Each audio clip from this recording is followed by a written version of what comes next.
बिस्मिल्लाहिर्रहमानिर्रहीम। बिस्मिल्लाहिर्रहमानिर्रहीम। देखिए बेटा, चैप्टर नंबर 17 के अंदर आपने अब जो कुछ लेफ़्ट ओवर टॉपिक्स रह गए जिसमें नर्वस डिसऑर्डर है और बाकी तमाम है, हम वन बाय वन ना उन सबको देखते हैं। ये नर्वस डिसऑर्डर है, ये इंपॉर्टेंट है, लॉन्ग में आ जाता है, रेयर लॉन्ग है, वैसे ज़्यादातर शॉर्ट में आता है, लेकिन दिया जा सकता है कि जी आप नर्वस डिसऑर्डर्स पर नोट लिखते हैं। 3 नर्वस डिसऑर्डर्स बताई गई हैं। एक तरह की नर्वस डिसऑर्डर है पार्किंसन डिजीज़, एक तरह की एपिलेप्सी और एक तरह की अल्जाइमर डिजीज़। देखो, पार्किंसन का जो पेशेंट होता है ना, सबसे पहले आपने याद रखनी है उसकी डेफिनेशन, यानी मैंने इसको टेबल की फॉर्म में बनाया है, आपको हेडिंग्स भी मिल जाएंगी कि डेफिनेशन क्या है, वो डिज़ीज़ होती कब है, उस डिज़ीज़ का कॉज क्या है, उस डिज़ीज़ का ट्रीटमेंट क्या है। तो सबसे पहली बात लिखी हुई है कि पार्किंसन एक ऐसी डिज़ीज़ होती है जिसमें इनवॉलंटरी ट्रेमर्स होते हैं, यानी झटके लगेंगे और ये झटके इनवॉलंटरी है, यानी हमारे कंट्रोल में नहीं होते। अगली बात है डायमिनिश्ड मोटर पावर। हमारे जो मोटर यानी मोटर न्यूरॉन हमारे जिन पार्ट्स की तरफ मैसेज को लेके जाते हैं ना, इफेक्टर की तरफ, वो नहीं लेके जा पाते, जिसकी वजह से क्या आ जाती है, एंड लॉस ऑफ द, एक बात बताई गई है कि मोटर पावर डायमिनिश्ड हो जाएगी एंड द रिजिडिटी, यानी मैं किसी चीज़ को पकड़ के खड़ा हूँ, सख्ती से पकड़ के खड़ा हूँ और उसे मैं छोड़ नहीं रहा। पार्किंसन डिजीज़ का जो पेशेंट होता है ना, वो जर्की मूवमेंट्स को शो करता है, यानी रिजिडिटी ख़त्म हो जाती है, उस चीज़ को अच्छे से ग्रैस्प नहीं कर पाएगा। दूसरी डिजीज़ है एपिलेप्सी, कन्वल्सिव डिसऑर्डर है, यानी दौरे पड़ते हैं इसके अंदर, कॉमनली हम कहते हैं ना मिर्गी, ये वो है। कन्वल्सिव डिसऑर्डर है, characterised by the abrupt transient symptoms of the motor, sensory and the psychic, यानी इसके अंदर ना सडन तब्दीलियाँ आती हैं, मोटर के अंदर, सेंसरी के अंदर या फिर साइकिक। अल्जाइमर डिजीज़ ऐसी होती है जिसके अंदर ब्रेन फंक्शंस डिक्लाइन हो जाते हैं, यानी ये वो पर्टिकुलर डिजीज़ है जिसके बारे में हम कहते हैं जी मेमोरी प्रॉब्लम्स होते हैं। It is associated, Alzheimer disease वो होती है which is associated with the dementia memory loss को कहा जाता है। आगे ऑनसेट है, पार्किंसन डिजीज़ ऐसी होती है जो 50 to 60 ईयर ऑफ एज के पेशेंट में है और ये प्रोग्रेसिव है, बढ़ती रहती है। एपिलेप्सी ऐसी है जो before the 30 year of age होती है और 30 ईयर के बाद अगर हो जाए तो रीज़न जो होती है उसकी ऑर्गेनिक हो सकती है। अल्जाइमर डिजीज़ ऐसी है जो लेट एज के अंदर होती है और फिर ये भी क्या होती है, प्रोग्रेसिव होती है। कॉज क्या है, पार्किंसन डिजीज़ एक ऐसी डिजीज़ है, इसमें आपको एक बात और भी मिलेगी कि इसमें ना मेंटल फैकल्टीज़ अफेक्ट नहीं होती, यानी मेंटल कैपेबिलिटीज़, मेमोरी वगैरह पे प्रॉब्लम नहीं आएगा। Cell death in the brain area that produce the dopamine. आपने जब साइनेप्स का टॉपिक पढ़ा था, मैंने आपको एक बात बताई थी कि डोपामीन एक न्यूरोट्रांसमीटर है, एक ऐसा न्यूरोट्रांसमीटर है जो एक न्यूरॉन से दूसरे न्यूरॉन की तरफ मैसेज को लेके जाता है। तो उन सेल्स के अंदर डेथ होना शुरू हो जाती है जो डोपामीन की प्रोडक्शन के अंदर इन्वॉल्व हैं, यानी एक न्यूरॉन से दूसरे न्यूरॉन की तरफ इंफॉर्मेशन ही नहीं जाएगी।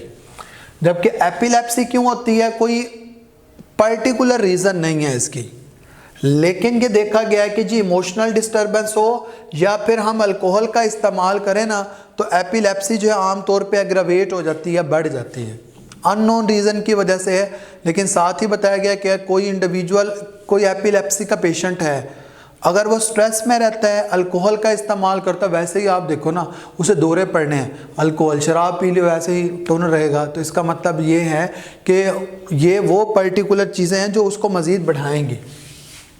अल्जाइमर के बारे में बताया गया कि ये जेनेटिक प्रीडिस्पोजिशन है, एक कॉज इसका जेनेटिक होता है और एल्युमिनियम का हाई लेवल भी अल्जाइमर डिजीज़ कॉज करवा सकता है। आगे ट्रीटमेंट बताया हुआ है, जो पार्किंसन डिजीज़ होती है उसमें हम एल डोपा का इस्तेमाल करते हैं या फिर use of the GDNF, glial cell derived neurotrophic factor का हम इस्तेमाल करते हैं। तो ये बेसिकली क्या करवाते हैं, ये डोपामीन की रिप्लेसमेंट पर काम करते हैं। एपिलेप्सी है, पहले तो इलेक्ट्रोइंसेफेलोग्राफी करवाएंगे फॉर द डायग्नोसिस, पहले तो हम देखेंगे कि क्या वाकई एपिलेप्सी है कि नहीं है, फिर हम क्या करेंगे, एंटी कन्वल्सिव ड्रग्स लेंगे फॉर द थेरेपी के दौरे ना पड़े। उसके बाद अल्जाइमर डिजीज़ है, ऐसी डिजीज़ है जो नॉन क्योरेबल है क्योंकि इसमें क्या होता है, मेमोरी लॉस हो जाती है। तो ये 3 तरह की मैंने आपको बताई है कि जी नर्वस डिसऑर्डर्स क्या होते हैं, इंपॉर्टेंट है ये। नर्वस डिसऑर्डर्स के बाद ना अब मैं आपको जो टॉपिक बुक में स्किप हुए हुए हैं यानी हमारे इन लेक्चर्स के अंदर मैं उनके बारे में आपको गाइड करता हूँ। पहले मैं आपको बताता हूँ जी ये बल्कि पहले ना role of the acetyl choline देख लेते हैं हम। इन्हीं नर्वस डिसऑर्डर्स से बिल्कुल नीचे ना आपको एसिटाइल कोलिन का इफेक्ट मिलेगा जो मैंने नहीं बताया। निकोटीन का इफेक्ट देखो, निकोटीन क्या है, निकोटीन किसके अंदर होती है, सिगरेट के अंदर होती है निकोटीन या कैफीन, ठीक है। इसी तरह से आप देखें कॉफ़ी के अंदर भी कुछ मिकदार होती है, तो कुछ हमारी मेडिकेशंस भी ऐसी हैं जिनके अंदर कुछ मिकदार होती है। तो निकोटीन वो है which affects the post synaptic membrane in the CNS। Post synaptic membrane कौन सी होती है, मैंने कहा था ना साइनेप्स के लेवल पर, साइनेप्टिक क्लेफ्ट के बाद वाली, यानी उसकी जो मेम्ब्रेन होती है मैंने कहा था कि दूसरे न्यूरॉन का डेंड्राइट पार्ट होता है। It mimics the action of acetyl choline. Nicotine वो है मिमिक्री, मिमिक्स का मतलब है मिमिक्री करना, कॉपी करना। ये एसिटाइल कोलिन के एक्शन की क्या करवाती है, मिमिक्री करवाती है।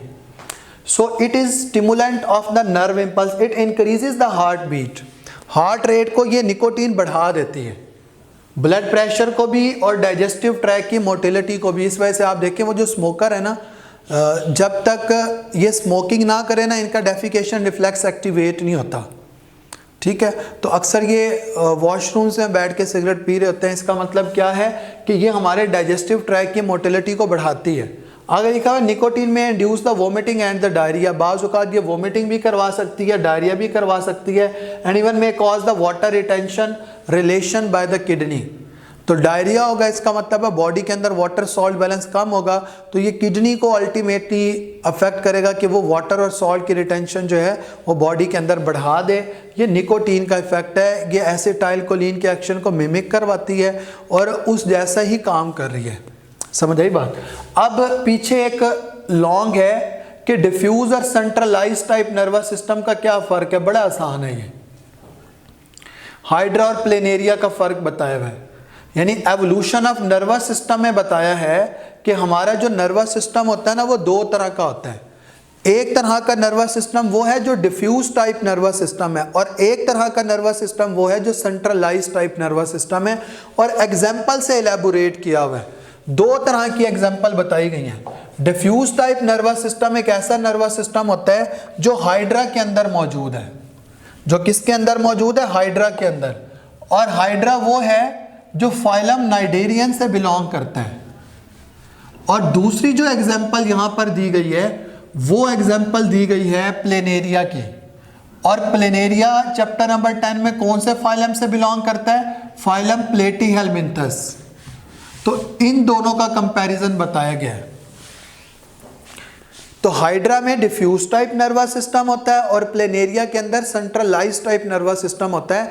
तो एवोल्यूशन के अंदर यह बताया गया कि पहले जो नर्वस सिस्टम इवॉल्व हुआ वो डिफ्यूज था, बाद में जो नर्वस सिस्टम इवॉल्व हुआ वो कौन सा नर्वस सिस्टम था, वो सेंट्रलाइज टाइप नर्वस सिस्टम था। दोनों तरह के सिस्टम में फर्क क्या होता है, पहले आपको ना वो मेन पॉइंट्स बताता हूं जो नीचे अलहदा बने हुए हैं, फिर ये ऊपर वाली डिटेल बता देता हूं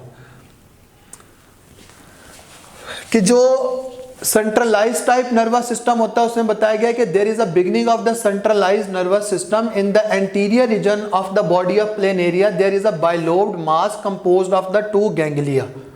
ये इसका एंटीरियर रीजन है, यहां पर बाइलोब्ड मास होता है, और ये जो बाइलोब्ड मास होता है ना यहां पर बेसिकली क्या है, 2 गैंग्लिया हैं जो ब्रेन का काम कर रहे हैं। ये क्या कर रहे हैं, ब्रेन का काम कर रहे हैं। This act as a brain or the centralized collection of neuron. This receive and send the impulses from and to the different part of the body. यानी बॉडी से इंफॉर्मेशन को लेंगे भी सही और बॉडी के मुख्तलिफ पार्ट्स की तरफ इंफॉर्मेशन को भेजेंगे भी सही। अगर आप हाइड्रा में देखें तो ऐसा कोई हिसाब नहीं होता, ब्रेन नहीं होता। डिफ्यूज टाइप नर्वस सिस्टम में क्या होता है, कोई नेटवर्क ऑफ न्यूरॉन होगा जो ब्रेन का काम कर रहा होगा।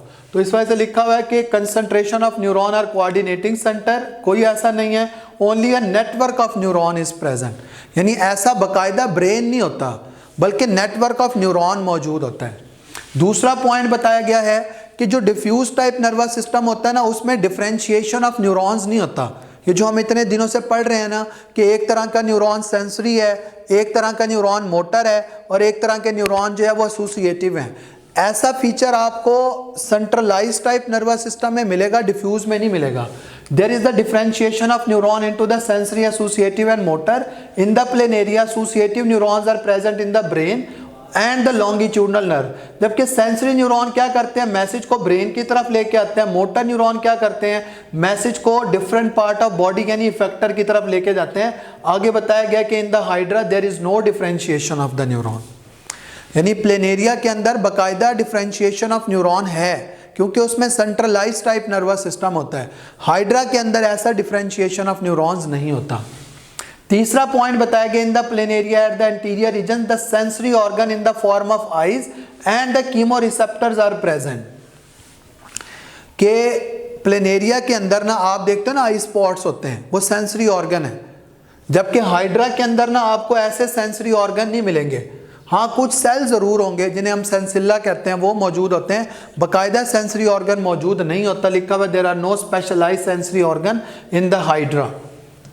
नेक्स्ट बताया गया है the receptor cell sensitive to pressure and touch are present in the planaria. There are no specialized sensory cells in the hydra but some nerve cells are more sensitive to a particular stimulus, chemical or the mechanical than the other. यानी बाकायदा तौर पर sensory sales भी नहीं है। हाँ, कुछ sensory sales ऐसे होते हैं हाइड्रा के अंदर जो कुछ खास किस्म की स्टिमुलाई को रिस्पॉन्ड कर रहे होते हैं, वरना बाकायदा तौर पर नहीं है। आखिरी पॉइंट बताया गया, दो पॉइंट हैं। There are the definite nerves longitudinal and lateral in the planaria. देखो ये जो रन कर रही हैं नर्व सारी की सारी, ये लॉन्गिट्यूडनल है और साथ में कुछ लेटरल भी हैं। कुछ लॉन्गिट्यूडनल नर्व्स और साथ में कुछ लेटरल नर्व्स मौजूद होती हैं, जबकि there are no nerves in the hydra. Hydra की बॉडी के अंदर ना आपको ऐसी नर्व्स दिखाई नहीं देती। आखिरी पॉइंट है in the planaria in addition to the superficial nerve net just below the epidermis, के बाहर वाली जो टॉप लेयर है वो एपिडर्मिस की है, उसके जस्ट नीचे there is a deeper plexus. Plexus कहते हैं नर्व्स के गुच्छे को, डीपर प्लेक्सिस भी है एम्बेडेड इन द पैरेन्काइमा, जबकि हाइड्रा में सिर्फ सुपरफिशियल नर्व नेट होता है। तो हाइड्रा में सुपरफिशियल नर्व नेट है, प्लेनेरिया के अंदर दोनों तरह के हैं, सुपरफिशियल भी होता है और डीप भी मौजूद होता है। तो ये हाइड्रा और प्लेनेरिया का फ़र्क है। शुरू में अगर आप कुछ पॉइंट्स पढ़ेंगे ना, वो बिल्कुल इसी पैटर्न पे हैं, उन्हीं का कंपैरिजन ना सारा का सारा इकट्ठा करके नीचे उन्होंने पॉइंट्स की फॉर्म के अंदर मेंशन कर दिए। तो एक तो मैंने आपको ये टॉपिक नहीं था पढ़ाया, ये रिफ्लेक्स आर्क वाला मैंने आपको पढ़ाया है, लेकिन बाकायदा तौर पे इसके बारे में इसके कंपोनेंट्स नहीं बताए कि कितने होते हैं। रिफ्लेक्स आर्क है, इसकी आपने डेफिनेशन याद रखनी है कि ये is the pathway of the passage of impulse of a reflex action, जबकि रिफ्लेक्स एक्शन का is a type of involuntary action. Automatic involuntary response को हम रिफ्लेक्स एक्शन कहते हैं, जबकि रिफ्लेक्स आर्क होता है ये पूरा का पूरा पाथवे है जिसके रिजल्ट में रिफ्लेक्स एक्शंस ने कंट्रोल होना होता है। अब रिफ्लेक्स एक्शंस के लिए ना मैंने ये डायग्राम बताई थी, मैंने कहा था कि जी यहाँ पे कोई नीडल अगर प्रिक करता है तो यहाँ पर रिसेप्टर्स हैं, यानी पहला कंपोनेंट क्या हो गया, रिसेप्टर। और रिसेप्टर से इंफॉर्मेशन को कौन रिसीव कर रहा है, सेंसरी न्यूरॉन, और सेंसरी न्यूरॉन इस इंफॉर्मेशन को लेके जा रहे हैं। ये आपको डॉर्सल रूट गैंग्लिया दिखाई दे रहा है। सेंसरी न्यूरॉन इस इंफॉर्मेशन को लेके जाते हैं एसोसिएटिव न्यूरॉन्स की तरफ। एसोसिएटिव न्यूरॉन अप्रोप्रिएट मैसेज को जनरेट करवाते हैं और फिर वहाँ से इंफॉर्मेशन आती है मोटर न्यूरॉन की तरफ, और वहाँ से इंफॉर्मेशन किधर आ जाती है, इफेक्टर की तरफ आ जाती है। यानी अगर आप इसके बाकायदा कंपोनेंट्स देखेंगे ना डायग्राम में, तो आपको ये नंबर दिखाई दे रहे हैं वो 4 है। कंपोनेंट्स इसके जो है वो 5 होते हैं कि रिसेप्टर है, 3 तरह के न्यूरॉन है और 1 तरह का इफेक्टर है, जो कंपोनेंट्स के अंदर आते हैं किसके, रिफ्लेक्स एक्शंस के। समझ आई बात। तो रिफ्लेक्स एक्शन के कंपोनेंट्स के अंदर जो है वो 5 कंपोनेंट्स आते हैं। वो जो मैं आपको कुछ बातें बता रहा था सेंसरी न्यूरॉन की ब्रांचेस के हवाले से, वो यहाँ पर लिखी हुई हैं कि इन्हीं रेड लाइंस को मैं पढ़ता हूँ। ये न्यूरॉन की जहाँ पे डायग्राम है ना, उसी के नीचे ये बताई है कि मोटर न्यूरॉन का जो एक्सॉन होता है ना वो लॉन्ग होता है, and that run from the central nervous system to the effector. These axons are frequently but not always myelinated. उसके बाद है sensory neurons have only one fibre. ये जो मैं आपको बता रहा था, सेंसरी न्यूरॉन जो होते हैं वो यूनिपोलर होते हैं, उनके अंदर एक ही फाइबर होता है, which branches a short distance away from the cell body. One branch जो सेंसरी न्यूरॉन की है वो पेरिफेरल ब्रांच है, जिसका दूसरा नाम क्या बताया था, टर्मिनल। और वो कहां पर होती है, रिसेप्टर साइड से dorsal root ganglia, running between the receptor side and the dorsal root ganglia in which the cell body is located. Dorsal root ganglia वो होता है जिसमें सेल बॉडी लोकेट करती है। और अगली जो ब्रांच है and the other branch, central branch, वो कहां से रन करेगी, रनिंग फ्रॉम द गैंग्लियन। किसकी बात हो रही है, डॉर्सल रूट गैंग्लियन की, in which the cell body is located. और ये ganglion into the spinal cord और द ब्रेन। तो अगली ब्रांच सेंट्रल है, वो गैंग्लियन से स्पाइनल कॉर्ड की तरफ जाएगी।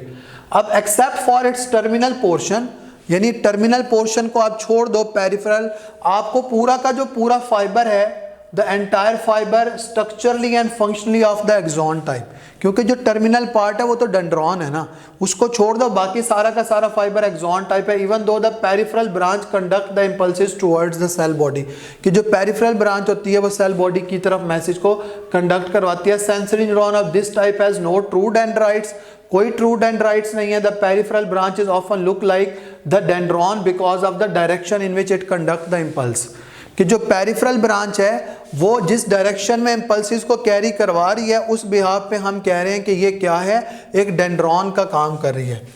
ये किसका काम कर रही है, एक डेंड्रॉन का काम कर रही है।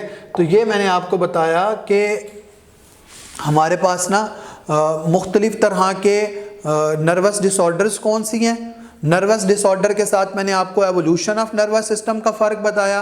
रिफ्लेक्स एक्शन मैंने आपको उधर स्लाइड्स के अंदर बताया था, उसकी कुछ डिटेल मैंने आपको यहाँ पर बताई है कि जी रिफ्लेक्स आर क्या होता है, उसके कंपोनेंट्स क्या होते हैं। और फिर मैंने आपको वो जो न्यूरॉन्स की कैटेगरीज बताई हैं ना, उन न्यूरॉन्स की कैटेगरीज के अंदर मैंने आपको ये बताया हुआ है कि सेंसरी न्यूरॉन की ब्रांचेस कहाँ पे हैं। अब हमारे ना स्टार्ट से कुछ टॉपिक्स रह गए, मैं उसको वहीं स्टार्ट से ही शुरू करवाऊंगा कि जी प्लांट के अंदर केमिकल कोऑर्डिनेशन कैसे होती है, प्लांट्स के अंदर मुख्तलिफ बायोलॉजिकल रिदम्स क्या होते हैं, प्लांट के हार्मोन्स क्या होते हैं। आज के लिए अल्लाह हाफ़िज़।